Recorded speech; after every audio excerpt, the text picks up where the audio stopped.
came out of the cinema, we were rubbing our eyes, our mouths were dry from the sugar and the popcorn, and we felt a little guilty. For this project, you will need fabric, measuring tape, thin elastic, and scissors.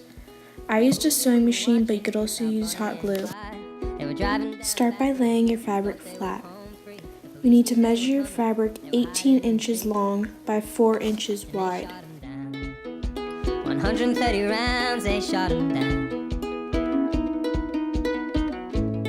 So we might as well say, then cut out your fabric along those lines. 'Cause there's no way to know when it's your time to go. When it's your time to go. Fold your fabric right sides together and pin it. The trees beside the water reminded you of childhood holidays. Hey babe, I know the way to a little stretch of beach where we can lose ourselves. No matter where you've been, you jump into the water and you'll come out clean. Using a straight stitch, sew along the pinned side. You'll come out clean. So we might as well say, what's on our mind? Turn the tube inside out. There's no way to know when it's your time to go. When it's your time.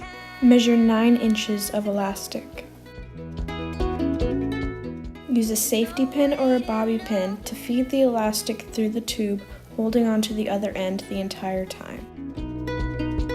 Sew the elastic ends together. You can also tie them together like I did here. Tuck one open end of the tube into the other end of the tube and pin. I tried using my sewing machine to sew the ends, but it was too thick, so it kept getting stuck.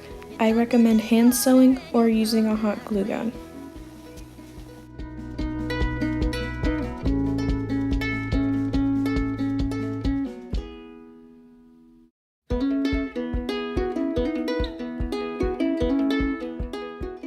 You have completed your scrunchie and it is now ready to wear. Our mouths were dry from the sugar and the popcorn, and we felt a little guilty about spending that whole sunny day inside. The movie we were watching about Bonnie and Clyde, they were driving down a back road, they thought they were home free.